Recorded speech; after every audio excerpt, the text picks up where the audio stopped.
The day I realized my own son didn't believe me, I was sitting in my kitchen in a hospital gown I hadn't bothered to change out of, and the only sound in the house was the refrigerator humming and my daughter-in-law humming along with it from the other room like nothing in the world was wrong. I want to tell this story the right way because I've been turning it over in my mind for almost 2 years now, and I still don't know how to make it sound believable. I'm 67 years old. I taught 3rd grade for 31 years in Baton Rouge, Louisiana. I know how to spot a lie. I raised my son Brandon, alone after his father passed, and I thought I knew that boy better than I knew myself. I thought a lot of things. My name is Sylvia. And this is the story of how I almost lost everything: my health, my home, my savings, to the woman my son married 4 years ago.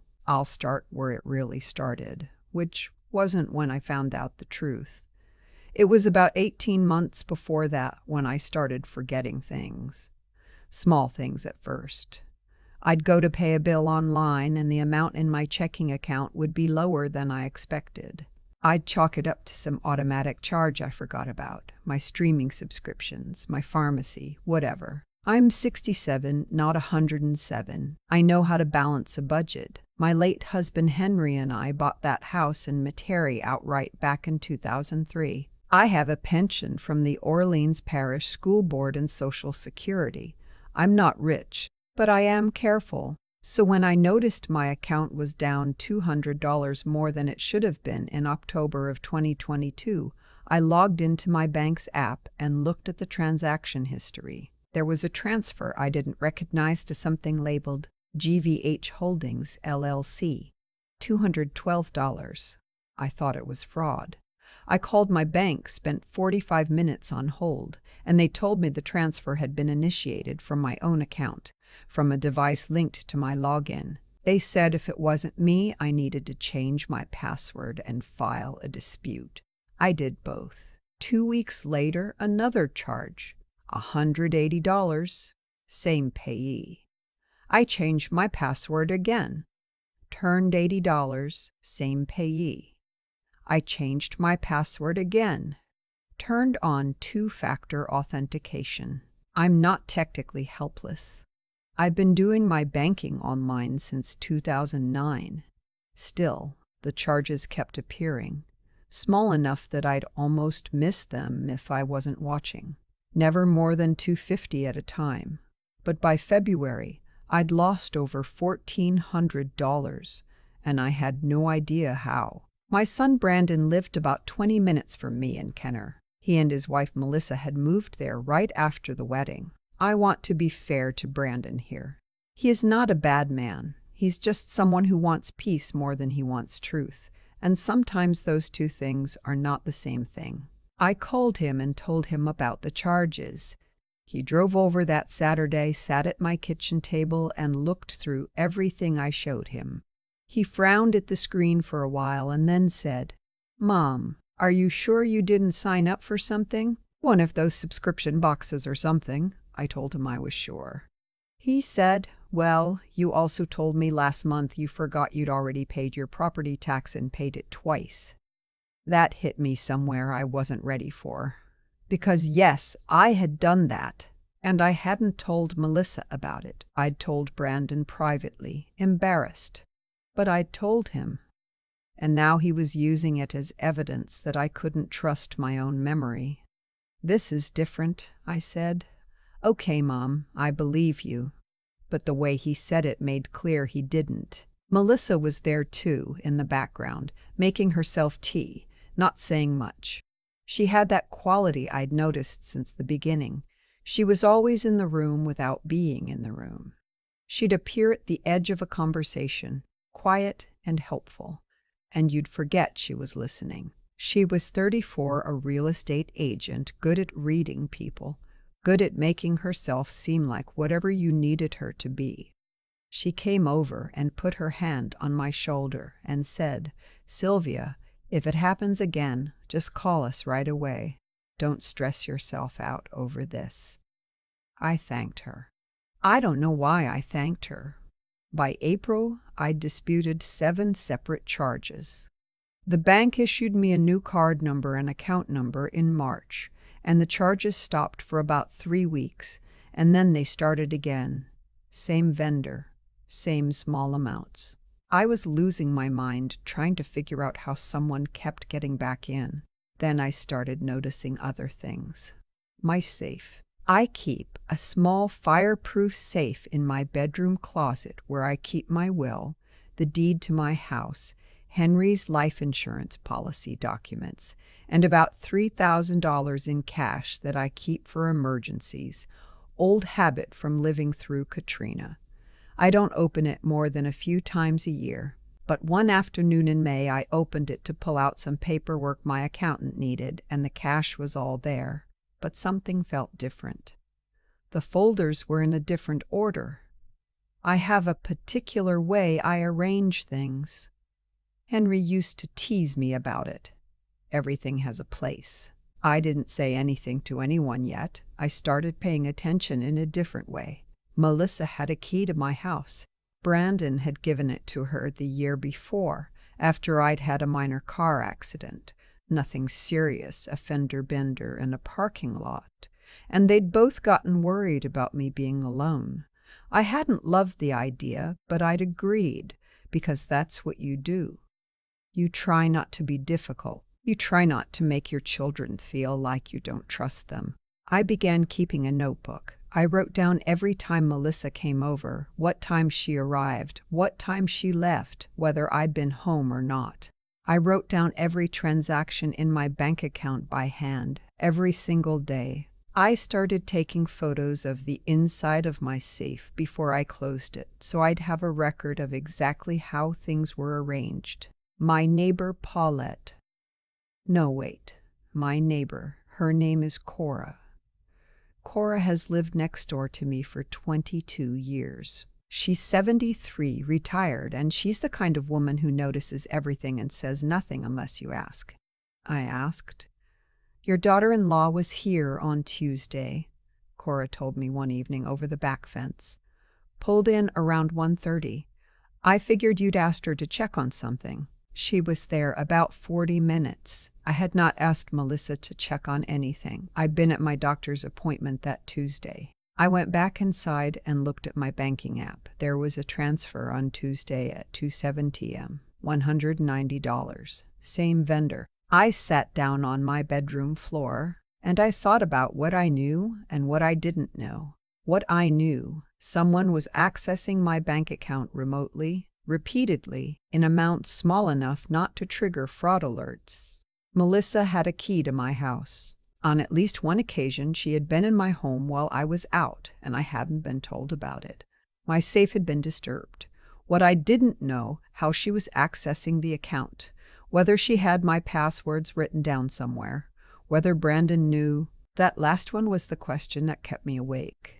I didn't go to Brandon this time. Instead, I called my former student. I know that sounds strange, but I taught a boy named Kevin back in 1998, and Kevin is now a 42-year-old IT manager, and he'd come to Henry's funeral and given me his card and told me to call if I ever needed anything. I called him. I explained the situation as plainly as I could. Kevin drove over that weekend and spent 3 hours going through my laptop, my phone, and my home Wi-Fi router. He didn't say much while he worked. When he was done, he sat across from me at the kitchen table and said, "Someone installed a remote monitoring app on your laptop. It's disguised as a software update utility. It's been logging your keystrokes."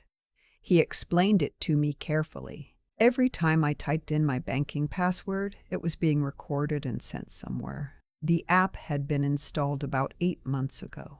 He removed it, changed all my credentials from his own device so nothing new could be captured, and set up a separate email address for my banking that I'd never accessed on my home laptop. 8 months. This had been going on for 8 months. Do you know who did it? Kevin asked. Someone would have needed physical access to your computer. I thought about who had physical access to my house. I thought about the key on Melissa's key ring. I thought about how friendly she always was when she visited, how she'd sometimes sit at my kitchen table while I was in another room, how she liked to stay and have coffee even when Brandon wasn't with her. I have a pretty good idea, I said. I didn't confront her. Every instinct I had said, don't confront her. Not yet. Not until I knew more. The next thing I did was call an attorney. I found a lawyer named Thomas. No family connection, no one Melissa would know. And I explained the situation. He told me that what I was describing was likely elder financial abuse under Louisiana law, which is a felony. He told me not to change anything that might tip her off, to keep documenting, and to let him know before I took any action. Then I did something I'm not embarrassed about, even though I know some people will think I should be. I bought a small indoor security camera, the kind that looks like a little desktop clock.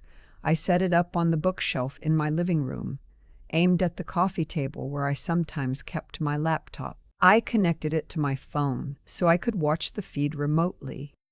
The following Wednesday, Cora texted me from next door. She just pulled in. I was at the grocery store. I opened the camera app on my phone, and I watched. Melissa let herself in through the front door. She went straight past the living room. She didn't know about the camera, and I lost sight of her. She was in my bedroom for about 12 minutes. Then she came back through the living room, paused at the coffee table, looked at my laptop. She opened it. She sat down. She sat there for almost 8 minutes. I watched her through that little camera screen in the cereal aisle of Rouse's Market, and my hands were shaking so badly I had to put the box of oatmeal down. When she left, I texted Kevin and told him to check what had happened to my devices in the last 20 minutes. He called me back within the hour. She tried to install the keylogger again, he said. It didn't work because I'd already locked down the system. But she tried. I had it on camera. I had Kevin as a witness. I had months of documented transactions. I called Thomas, my attorney, that evening. The next part is the part that still makes my chest tight when I think about it, even now. Because before Thomas could coordinate anything with law enforcement, I had to decide what to tell Brandon. I drove to his house on a Thursday night. Melissa was there, of course. I asked if I could speak to Brandon alone, and I watched her face, really watched it. And there was just the smallest flicker of something before she smiled and said, "Of course, I'll give you some privacy." I sat across from my son in his own living room, and I showed him everything. The notebook, Kevin's report, the bank statements, the camera footage, right there on my phone. I played it for him. He watched it. He didn't say anything for a long time. Then he said, "Maybe she was checking on something for you." I thought I'd misheard him. "Brandon," I said, "Mom, I know how this looks, but Melissa wouldn't. She's not that kind of person." I have replayed that conversation so many times. I have tried to understand what it feels like to be shown evidence of something and to choose not to see it. Because you love someone and the alternative is too painful. I think I understand it, even if I can't forgive it. "I'm going to the police," I told him. "I'm showing you first out of respect, but I'm going." He asked me to wait. He said he'd talk to her. He said maybe there was an explanation. I looked at my son's face, the face of the boy I raised, the boy I worked double shifts for when we needed a new furnace, and I didn't want him to know, the boy who cried at Henry's graveside like the world had ended. And I made myself say it. "If you tip her off, Brandon, you will be obstructing a criminal investigation. I'm asking you as your mother not to do that." I went home. I don't know what happened in that house that night. Thomas had already been in contact with the Orleans Parish Sheriff's Office. A detective named Harris came to my house the following Monday morning. I showed her everything I'd given Brandon, plus more. By then, I'd obtained records from my bank showing the total of over $11,000 transferred to GVH Holdings LLC over the course of 8 months. Thomas had traced the LLC. It was registered in Melissa's maiden name. $11,240. I had to sit with that number for a while. $11,000. I kept thinking about what that represented. Months of my pension, money I'd scrimped and saved for since Henry died, money that was supposed to carry me through if something happened. Detective Harris was thorough. She came back twice more. She subpoenaed Melissa's bank records, her phone records, the registration documents for the LLC. She told me not to contact Melissa or discuss the investigation with anyone who might be in contact with her. I did not tell Brandon what was happening. I am not proud of that, and I am not ashamed of it. I did what I had to do. Melissa was arrested on a Tuesday morning, 6 weeks after my conversation with Detective Harris. Brandon called me from the parking lot of their house, his voice completely flat, and said they just took her. I said, I know.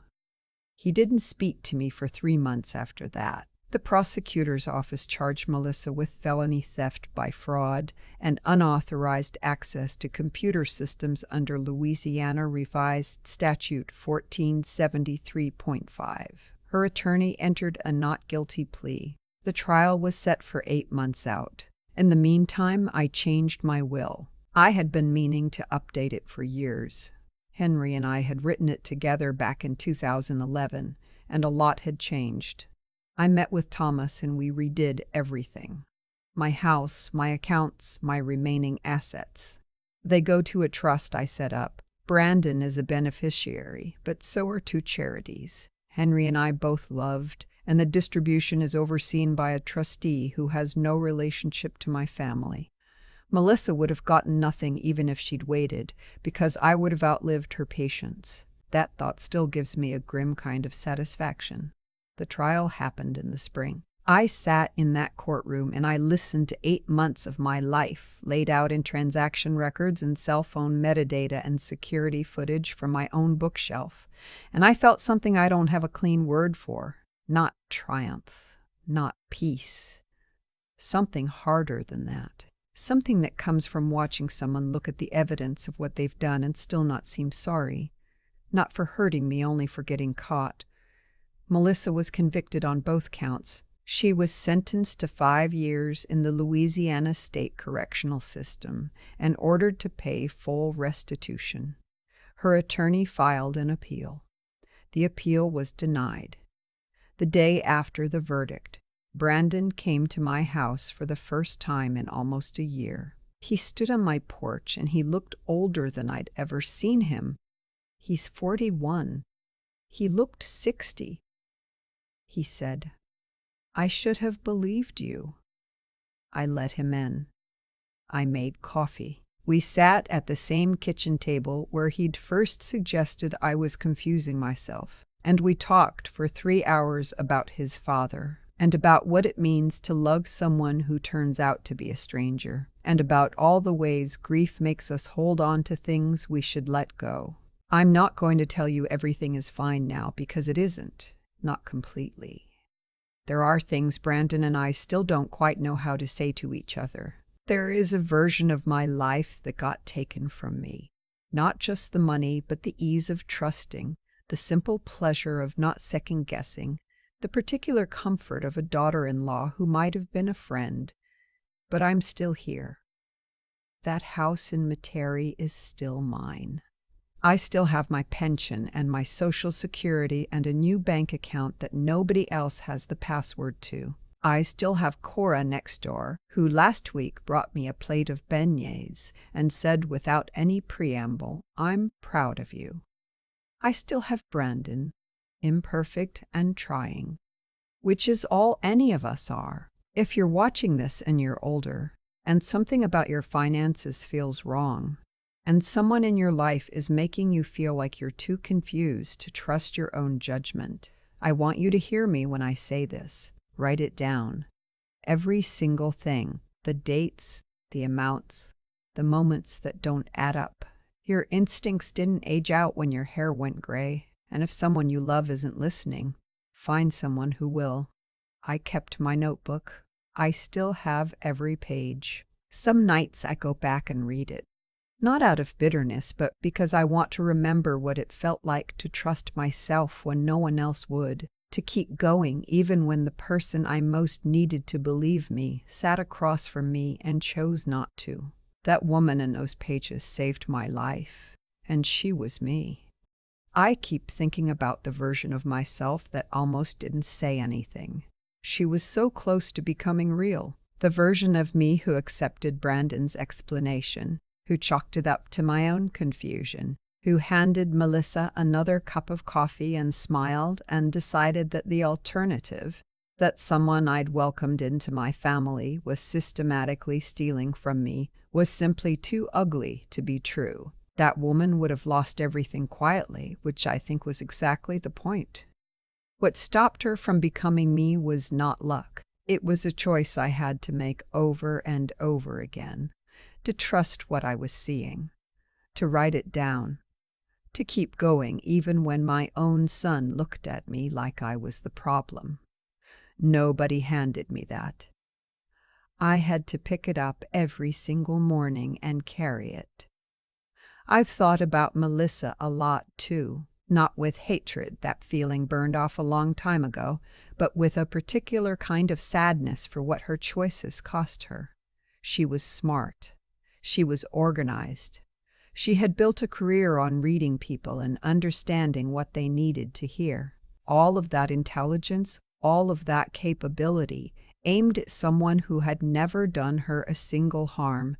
What she did wasn't a moment of weakness or desperation. It was deliberate, patient, sustained over months. That's not an accident. That's a direction a person chooses to go in, one small decision at a time, until the direction becomes who they are. And the thing about that kind of choice is that it always lands.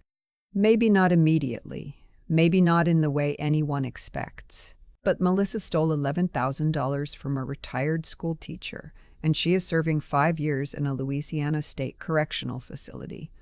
The cause and the effect are not complicated. What I want people to take from this story, especially anyone who is older or who loves someone older, is that wisdom is not the same as being easy to fool. I spent 31 years teaching children how to think, how to question, how to recognize when something doesn't add up. Those skills don't expire. What I had to fight against wasn't my own declining mind. It was other people's assumption that I had one. The notebook I kept saved my financial life. The camera I bought saved my legal case. But what really saved me was the willingness to keep believing in my own judgment when someone I loved was quietly, persistently asking me not to. That kind of persistence. The refusal to abandon what you know to be true just because it's inconvenient for the people around you is not stubbornness. It is the hardest and most necessary form of courage I know. Brandon and I are still finding our way back to each other. It's slow. Some conversations we don't quite finish, but he shows up, and I let him. And I think that is its own form of integrity, choosing to repair something even when the easier thing would be to leave it broken. I'm still here. I still have my house. I still have Cora next door, and Kevin's number in my phone, and a safe that nobody else has the combination to. That's enough. That's more than enough.